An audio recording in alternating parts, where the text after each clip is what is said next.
You're on Popok Live, New Year's Eve edition.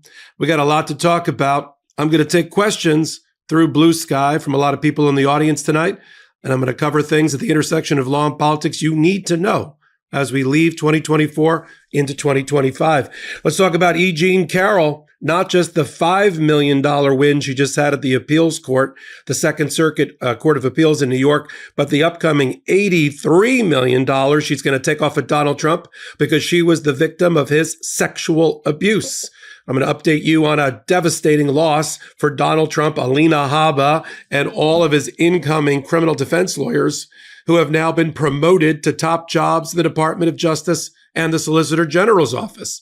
The 11th Circuit Court of Appeals, we've got two laterals by special counsel Jack Smith before he completely goes out of business. One lateral is over to the U.S. Attorney for Miami, the Southern District of Florida, where I also practice.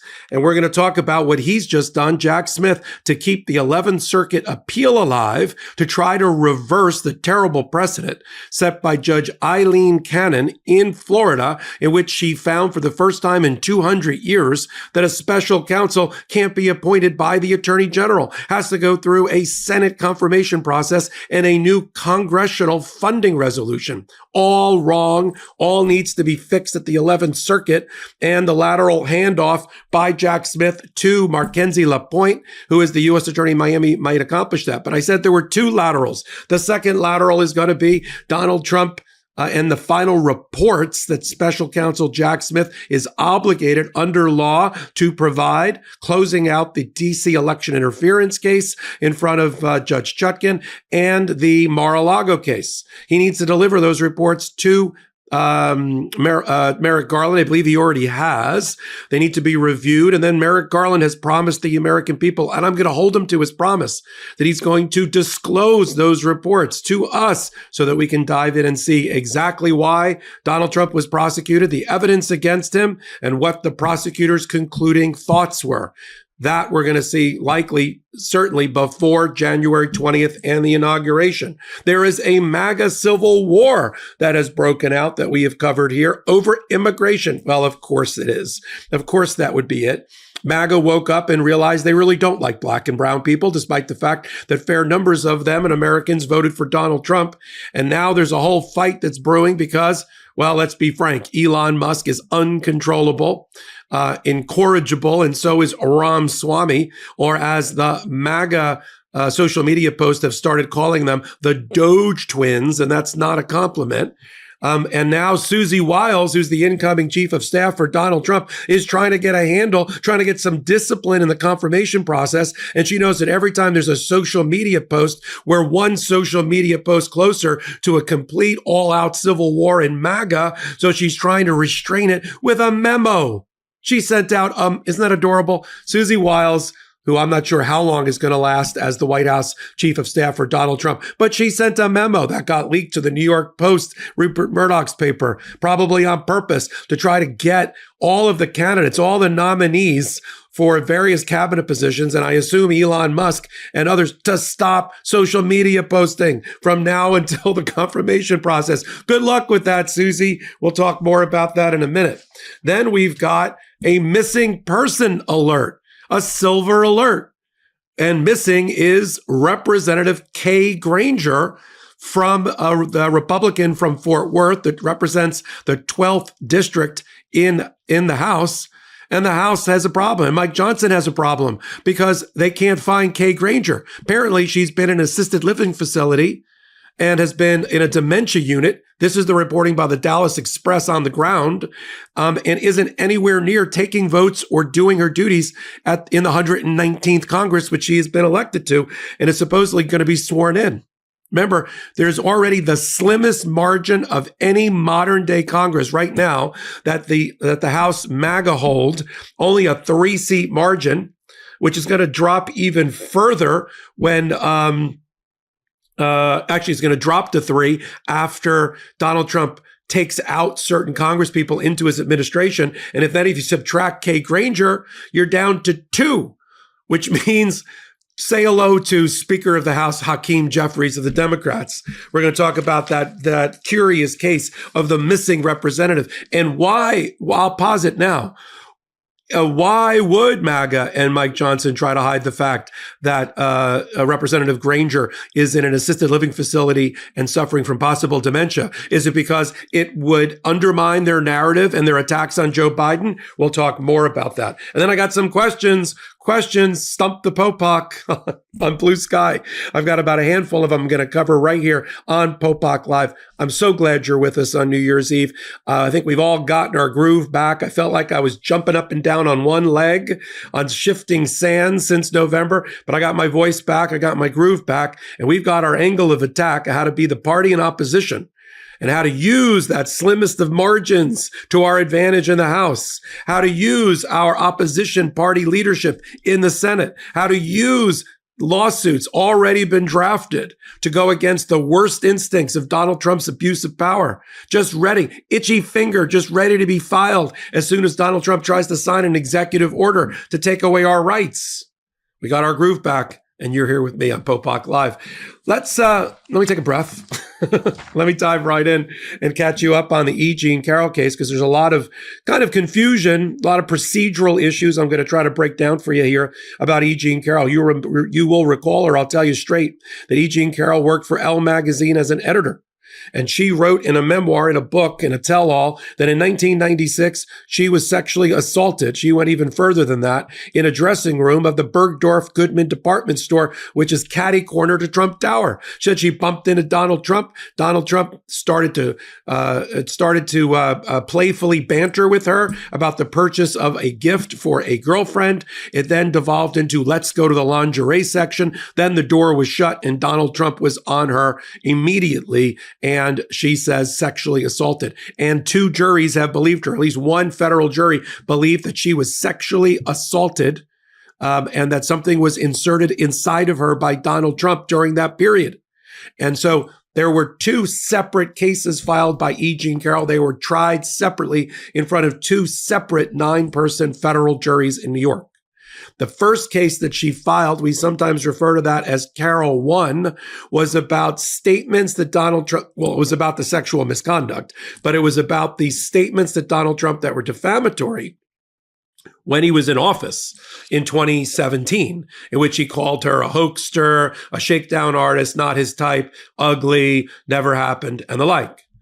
That was arguably potentially covered by some sort of immunity because Donald Trump was in office, or at least there'd be an argument to it. And so about 6 or 8 months after that first case was filed, New York passed a 1-year lifting of the statute of limitations, as many states did, many progressive states did, to allow adult survivors of sexual misconduct and sexual attacks to file charges no matter how old they were and how many years before it happened, as long as they made this 1-year window. So she filed a second case under that statute, and she also alleged that she was defamed again after Donald Trump was, so for sexual battery, and then for defamation for statements Donald Trump made after he was president. So first case is the defamation alone before he was president. Second case, Carroll 2, was for the sexual assault now that the statute of limitations had been lifted, and new defamation that happened after Donald Trump was president, so no immunity issues. Guess which case went to trial first? The second one. So right. So that case goes to trial. And at that trial, the sexual assault is proven in front of a jury. E. Jean Carroll testified. Several other witnesses testified. Other witnesses about Donald Trump's sexual misconduct testified. They played the Hollywood, the Access Hollywood hot mic moment where Donald Trump infamously claimed that he could grab a woman by her genitalia and get away with it. That was all played. Lewis Kaplan is the judge there. And the jury, having heard not from Donald Trump live testimony, but from his deposition testimony and the witnesses of other people, ruled for E. Jean Carroll and gave her $5 million total for punitive damages and for sexual assault. That took care of that case. That's the case that went up on appeal that we just got the decision on in the last 72 hours. That decision, Donald Trump claimed that $5 million verdict should be overturned because, in his view, Judge Kaplan made a series of evidentiary mistakes on the evidence about what he let in. He didn't like the fact, for instance, that 2 witnesses testified in front of the jury who claimed that they were sexually assaulted by Donald Trump in the past. A People magazine reporter at Mar-a-Lago, another door shut in a closet, and a sexual attack, according to her testimony, and a woman on a plane who had the misfortune of being seated next to Donald Trump in first class and testified that he sexually assaulted her and groped her. That he didn't like that testimony. He didn't like the Access Hollywood tape coming in.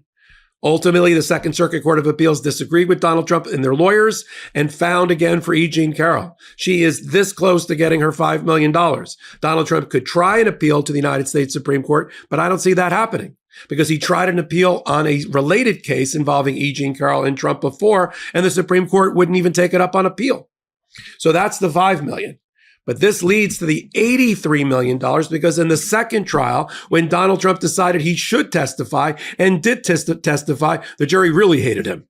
And the jury came back with an $83 million judgment for the new defamation against her after he was already president. So there was no immunity decision.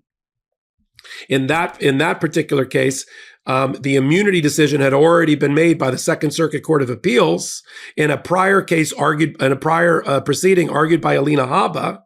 And when she argued, they said you didn't raise the immunity decision when you were supposed to in this case. So that trial is going forward without any immunity.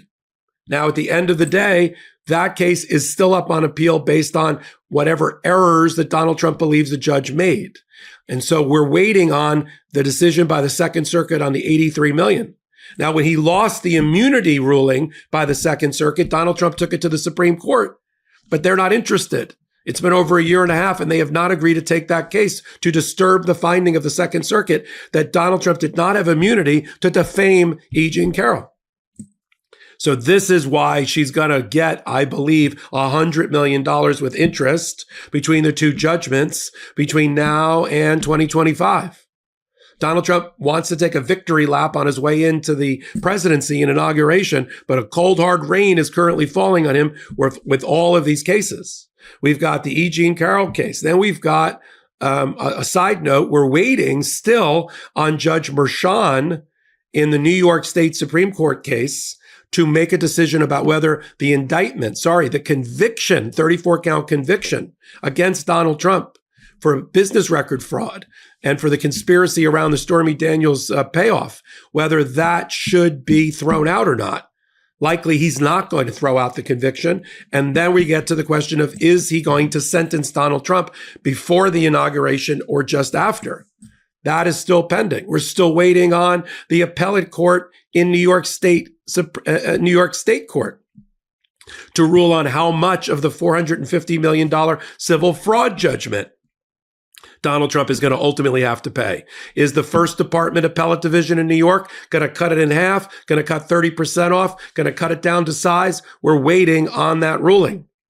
Many of these things will come up between now and the inauguration, and I'll report on it in subsequent editions of Popok Live. Now, let me move on to the 11th Circuit Court of Appeals with the 2 laterals that we're watching Jack Smith do on the way out the door. The first one is, let me talk about the 11th Circuit Court of Appeals case. The Judge Eileen Canon, before the election, decided that she would have the bright idea for the first time in 200 years of jurisprudence, federal jurisprudence and constitutional law, that she would find that the Attorney General does not have the power to appoint a special prosecutor. First time ever. In fact, it's completely against the law established by the United States Supreme Court in 1974 in a case involving Richard Nixon. But she said she figured it out. No special counsel, has to be done through a Senate confirmation hearing, and the funding has to be specially appropriated by Congress, not with the funding mechanism already used. But that doesn't make any sense. So that's up at the 11th Circuit. It originally was an appeal involving Donald Trump, Walt Nauta, and Carlos de Oliveira. But after the election, Jack Smith dismissed Donald Trump, but kept the butler and the handyman in the case because they're trying hard to have the 11th Circuit Court of Appeals sitting in Atlanta take this terrible precedent off the books. I mean, I think Jack Smith feels a little bit guilty that a number of his cases led to some terrible precedent that will live on into the future.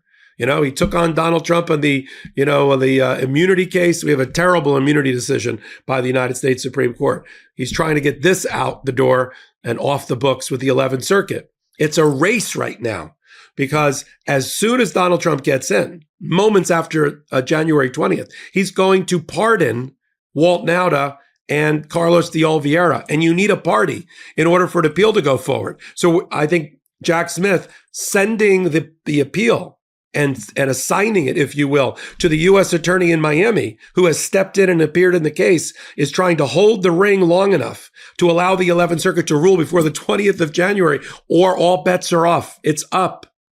The other lateral that Jack Smith has done that we are also waiting on between now and the inauguration is the release of his special counsel reports about the Mar-a-Lago and the D.C. election interference case through Merrick Garland. Merrick Garland, you promised the American people, just like the Jan 6 committee, release the reports.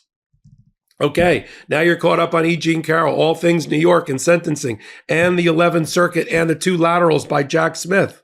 Let's now take a slight diversion here, and let me talk about the Maga Civil War that has opened up and what we can do about it as fair-minded people. This is what happens when you have an undisciplined mind occupying the future White House, surrounded by people who aren't disciplined and are rogue. And then you got Susie Wiles, the new chief of staff, trying to contain it all. Elon Musk said some truthful things. It was like a Freudian slip. It was accidentally truthful about how he feels about MAGA. That they are, and this is his words, not mine, that he repeated when he liked something and commented on something on social media, that people who don't believe that smart immigrants are important to our tech culture and our tech business are retards, that Americans are retards.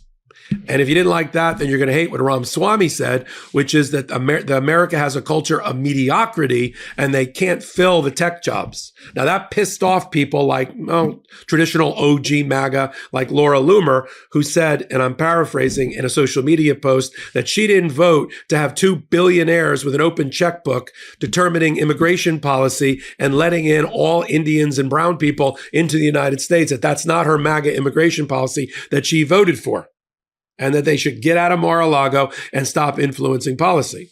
Well, when Laura Loomer speaks, a lot of MAGA listen, and now this little war broke out. Donald Trump tried to fix it by agreeing with Elon Musk that H-1B specialty visas that are required for highly technical positions to let people come into this country from places like India and China and the rest are important to keep our economy afloat. And Donald Trump sided with Elon Musk on that one against MAGA. This is why there's a tremendous amount of MAGA misgivings about having voted for Donald Trump, because everybody that he made promises to are now realizing that those promises are illusory, that they're fake, that they're phony. And we're seeing it play out every day. Susie Wiles is worried that she won't be able to get any of these people confirmed. RFK Jr., Tulsi Gabbard, Hegseth, Kash Patel, if they keep posting on social media stupid stuff.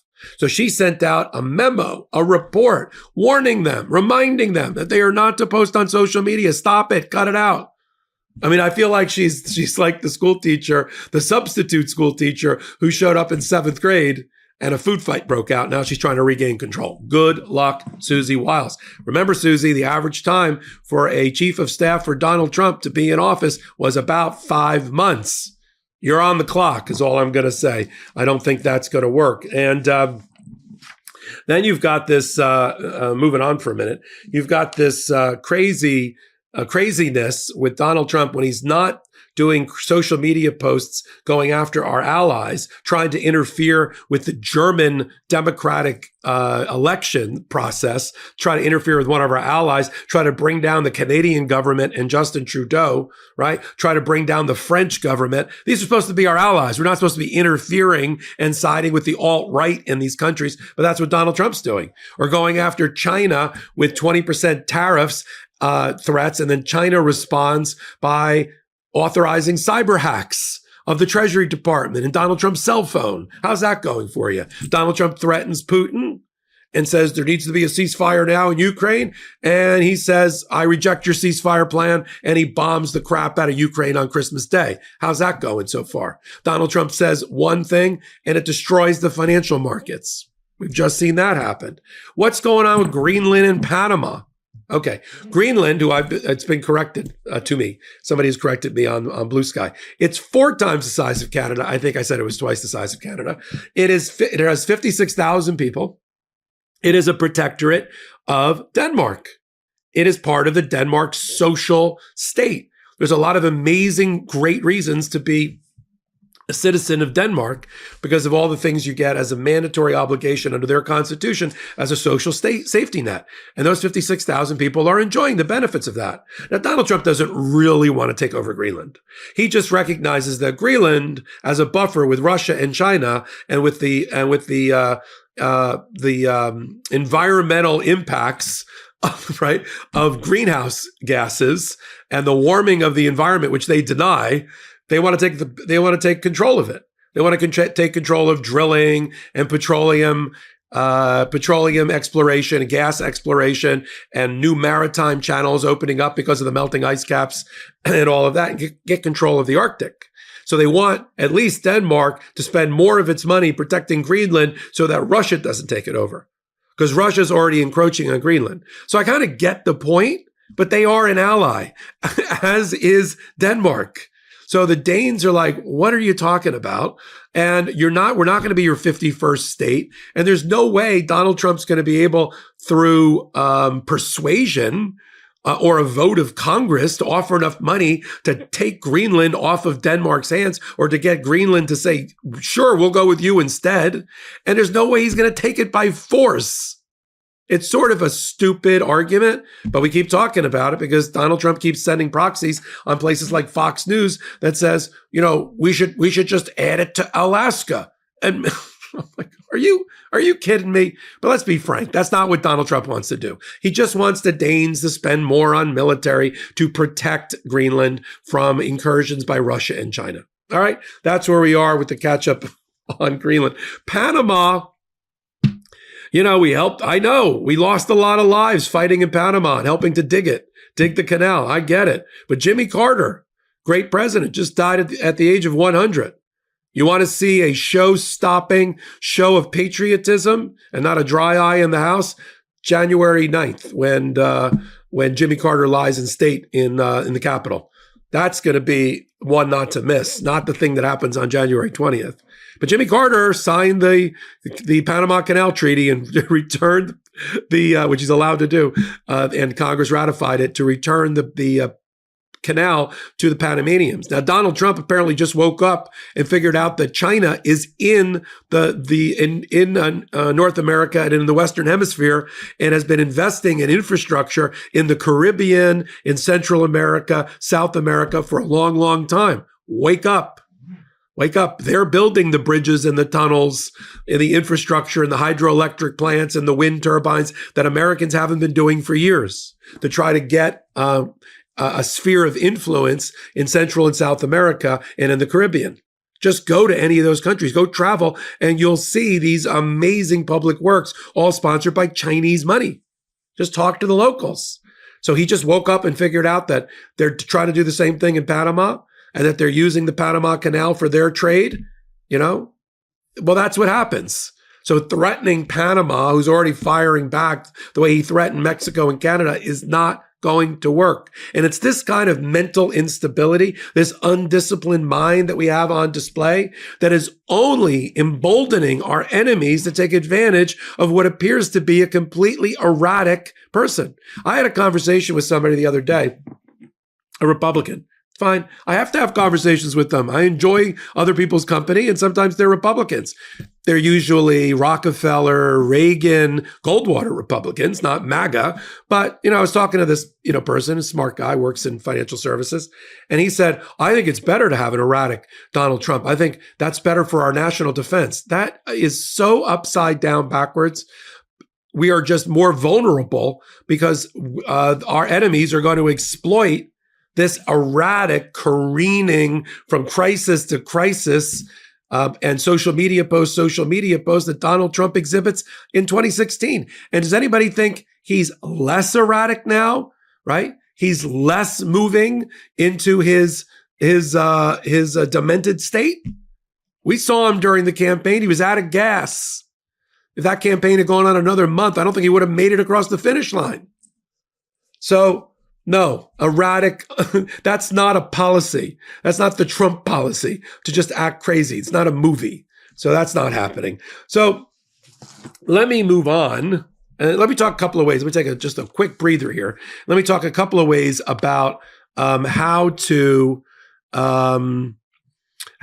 ultimately support Midas Touch and Legal AF. We formed Legal AF, my Midas Touch partners and me, about 2.5 months ago, not for the purposes of getting the Democrats elected, although that was a byproduct. It was about doing what we've always done and what I've always done, right? Not just speaking truth to power, breaking down at the intersection of law and politics with commentary and analysis that you can rely on. It's not always 100% accurate. I don't have a time machine, but it comes from years of experience in the courthouses and courtrooms that I've been in my whole life at that intersection of law and politics, in my political background, my Wall Street background, bringing it all together on Legal AF along with my co-anchors, Ken, where did that come from? I combined Karen Friedman Agnifilo with Ben Meiselas, and I got Ken. Okay. Ben Meiselas, my co-founder, and Karen Friedman Agnifilo. And this is what we do. So we formed Legal AF because we knew in advance of 2025, if Donald Trump got in, that we would have to be at that intersection, that hot corner of law and politics, because it is going to be one of the ways that we save our democracy. It is going to be one of the ways the lawsuits that are going to be filed and flying out are going to be almost impossible to keep track of, except on Legal AF, by the attorney generals of 17 states that are entirely blue, and another set of attorney generals, and public interest groups like the ACLU and the Southern Poverty Unit, and CREW and the rest. And we're all going to have to come together and meet here weekly, daily on Legal AF to get a handle on all the lawsuits that have been filed, right? It was almost 1,000 lawsuits filed during the first Trump administration. You can triple that number now. And it starts on the day he starts signing his executive orders. Believe me, the major states and institutes have already drafted their complaints. They're already been drafted during this interregnum period, this interstitial period between the election and today, right? Sure, they licked their wounds for 2 days, but then they went into the drafting room and continued to draft. Some of them have been drafting these things since 2023, knowing that it was a possibility that Donald Trump could come back. So that's where we're going to meet on a regular basis. Meet me at Legal AF, the YouTube channel, at Legal AF MTN.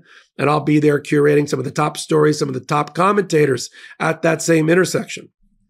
Okay, and you can hit the subscribe button. Our goal, 500,000 first quarter 2025. Let's talk about the curious case of the missing Congresswoman. Kay Granger. Sounds like a Red Rover. Sounds like a game when I was a kid. Where is Kay Granger? Where is she? She had an honorable career. She was the first woman ever elected to the House from Texas. Last Congress, 118th Congress, she was the head of the House Appropriations Committee. You know, she's a big deal. But we haven't seen her since July of 2023, apparently.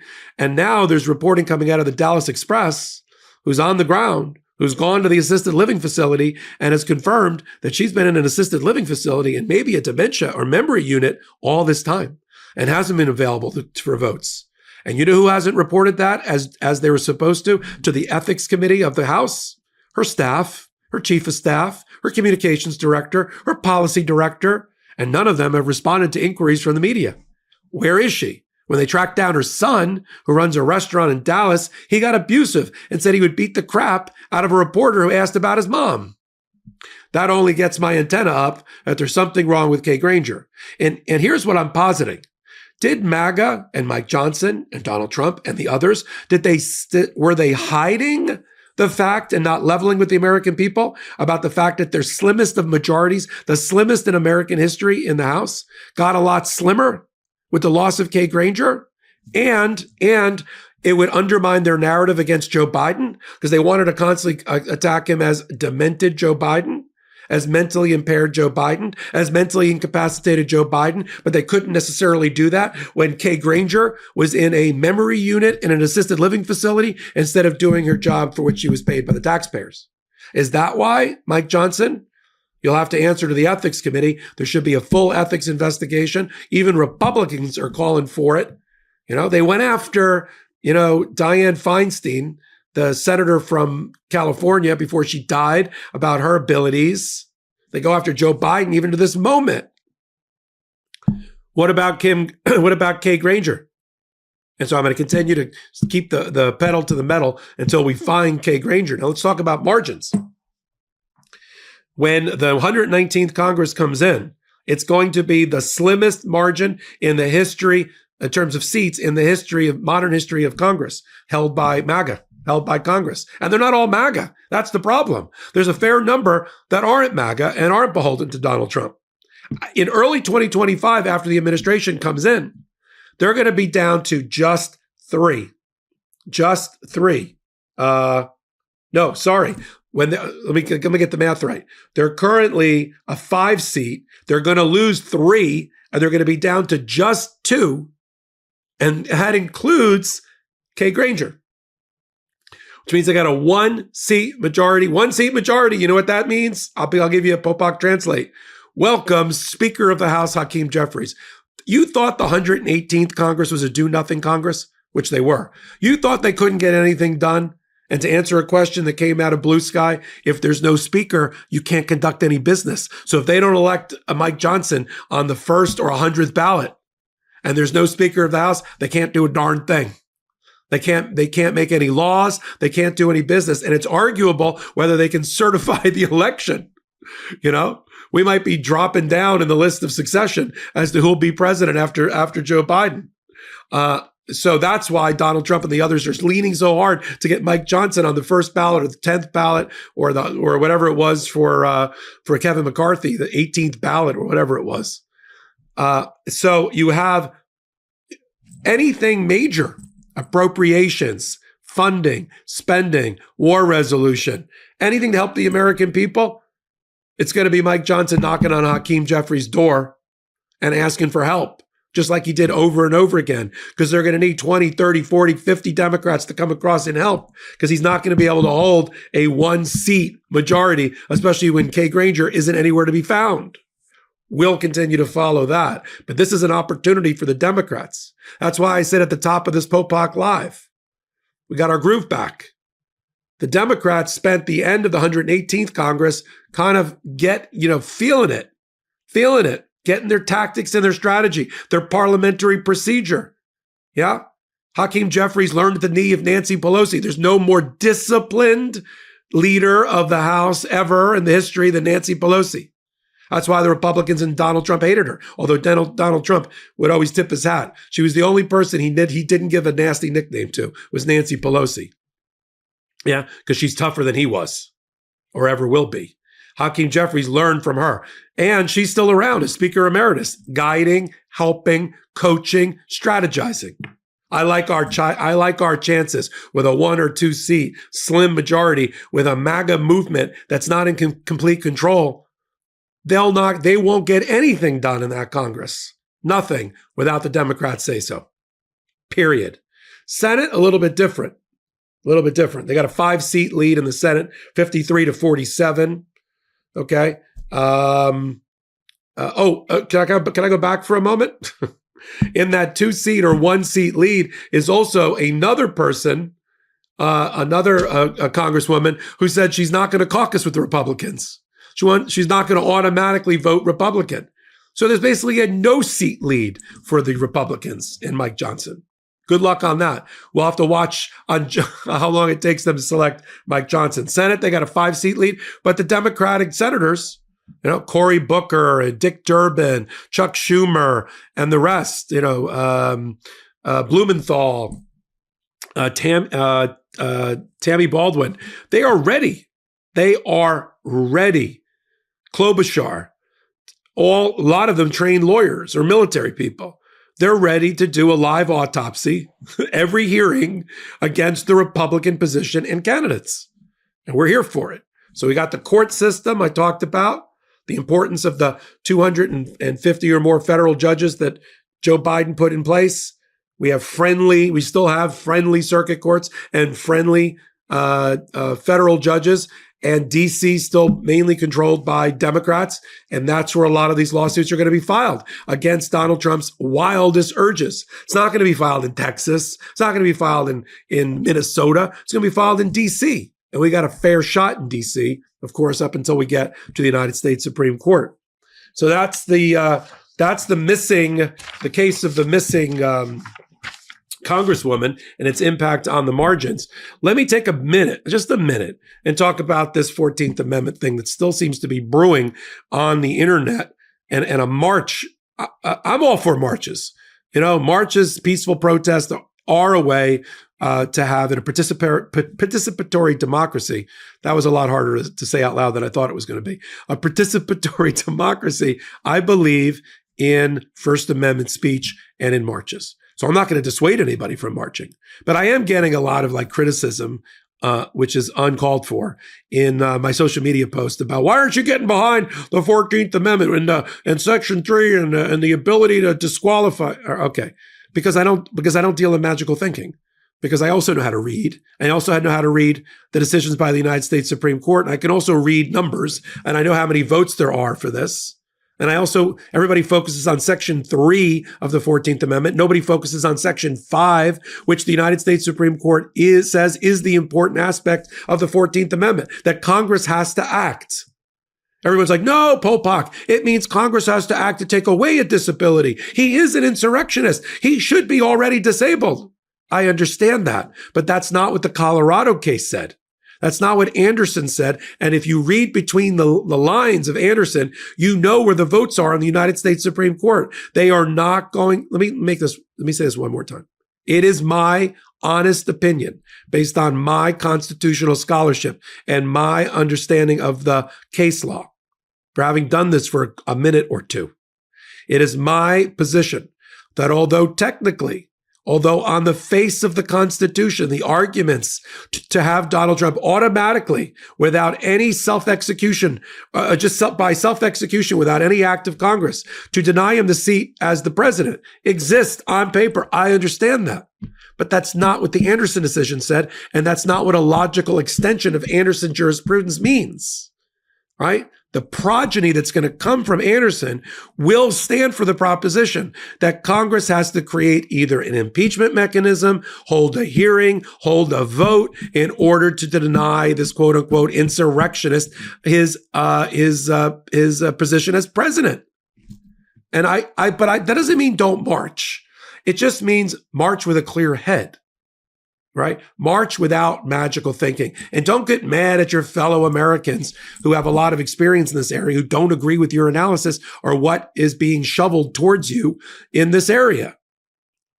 I'd be the first one to be claiming that. I've already done hot take after hot take after hot take. I've interviewed Judge Ludick. I've had everybody on, and we've all said the same thing. We agree with you in principle, but it's not the way through the cheese grater of the Supreme Court it comes out.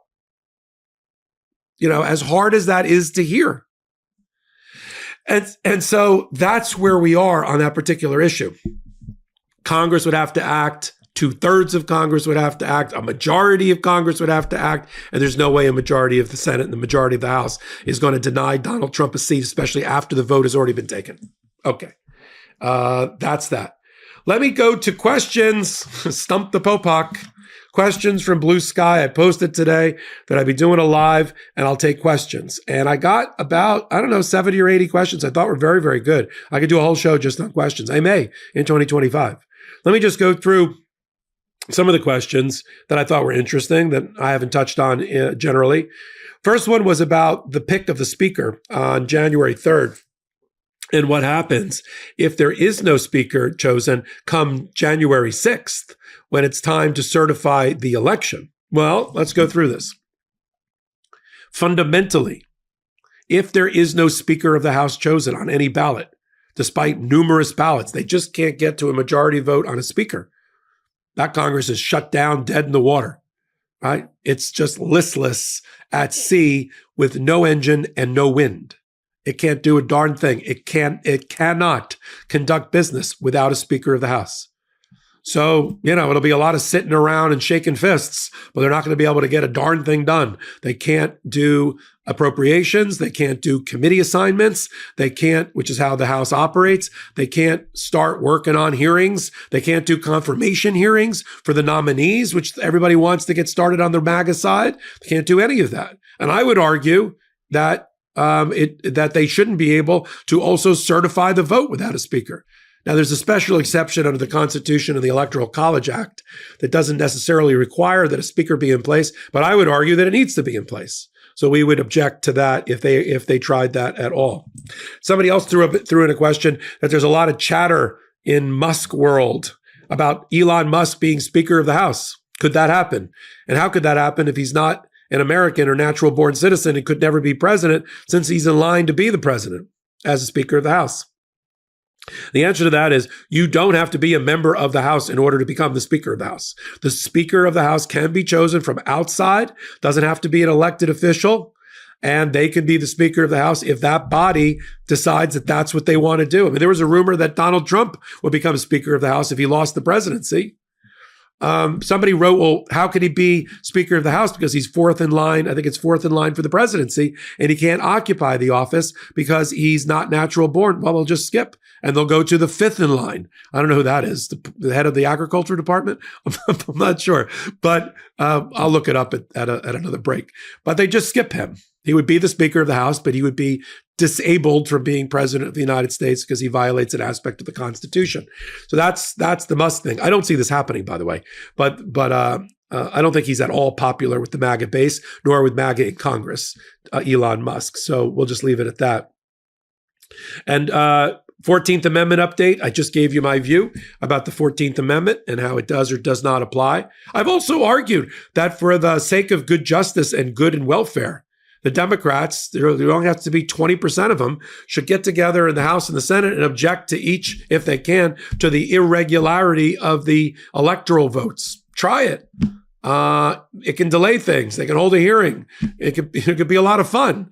I don't think it results in Donald Trump not getting put into the presidency. But, it would satisfy our darkest urges to pay back Donald Trump for being an insurrectionist. So you could certainly try that. And then the last question I liked from the Blue Sky queries was from someone about Project 2025. Now, look. Project 2025, I think it's about 800 pages. I've gone through it about 5 different times. I've got folders on my desk ready to go on Project 2025, which was created by the Heritage Foundation. Some of the architects of it are ending up in the Trump cabinet. His head of the Office of Management and Budget, who he's nominated, Russ Vought, is the father of Project 2025. He's the architect of it, self-professed. And Project 2025, when you go through it line by line, has very specific ideas about immigration, about religion in government, about women not having rights and taking them away, and men being dominant in the society. It's like going back to the 1940s. But I assure you, every chapter in that book has a matching lawsuit that's already been drafted by progressive, democratic, moderate, fair-minded institutes, policy institutes, think tanks, public interest groups, and attorney generals. And we're going to be filing.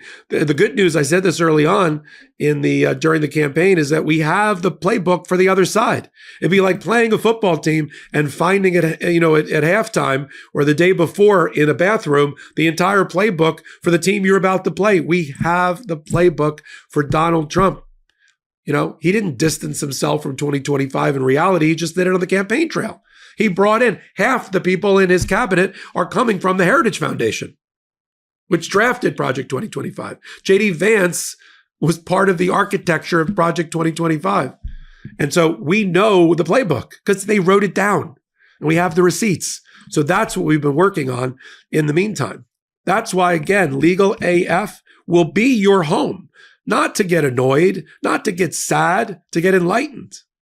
The more we focus and train our focus on these issues and join together shoulder to shoulder, arm in arm, linked together, the better chance we have at holding government officials, elected officials, people in power, and judges accountable.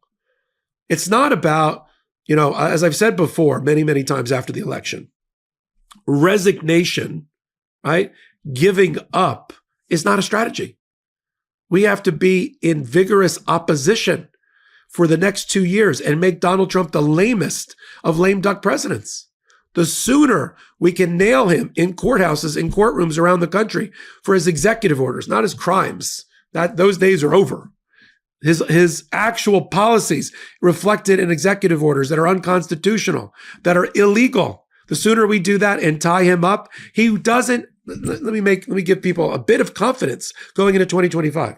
Donald Trump doesn't have the intellectual stamina, the intellectual discipline, nor the people around him to pull all the levers of power all at the same time that are necessary to run the government and accomplish all of the worst ideals of Project 2025 and his MAGA movement. He can't do it all in the short amount of time that he has. Thank God he's a one-term president.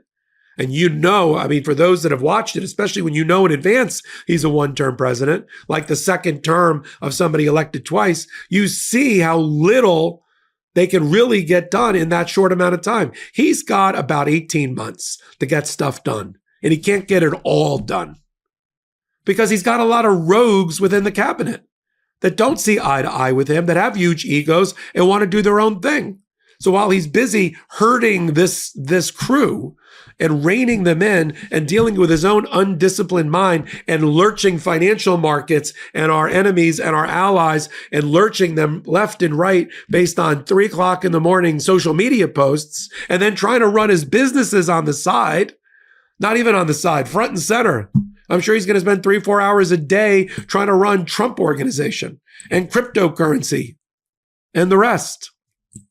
So again, Legal AF, the YouTube channel, come on over, hit the free subscribe button, help us. Let's see a big 5,000 person jump between today and the weekend over at Legal AF MTN for Midas Touch Network. I'm so glad you're here. I'm so glad the Midas Touch Network said to me, Popok, do Tuesday Night Live, do Popok Live on Tuesdays. I said, immediately, sign me up. And I'm glad you're here. We've had a tremendous audience here. We've been averaging almost 400,000 people per episode every Tuesday, 8 p.m. Make it must-see YouTube right here on the Midas Touch Network. So I want to extend a heartfelt and direct message to the legal AFers and the Midas Mighty for 2025. We've been through war together. We've been through the battles. Didn't turn out exactly the way we wanted, but we're still here on the other side. That which does not kill us has made us stronger.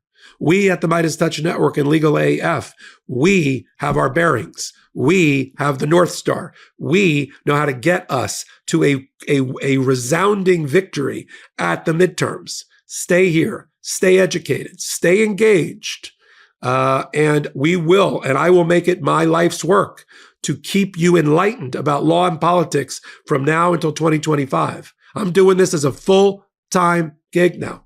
Full-time gig. This was sort of my side gig for a long time. This is now my full-time gig.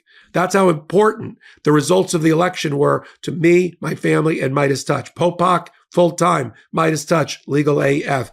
Join me, and I'll see you on the other side of 2025. We've got a New Year's Day. It's hard to believe. We're doing midweek Legal AF New Year's Day. So join us at 8 p.m. Eastern Time on YouTube tomorrow, New Year's Day for midweek. I'm doing it, of course, with Karen Freeman at Niflo. Saturday with Ben Mysalis. And I'm busy cooking content and videos over on Legal AF, the YouTube channel. So signing off for 2024. See you on the other side. I'm Michael Popok. In collaboration with the Midas Touch Network, we just launched the Legal AF YouTube channel. Help us build this pro-democracy channel where I'll be curating the top stories, the intersection of law and politics. Go to YouTube now and free subscribe at Legal AF MTN. That's at Legal AF MTN.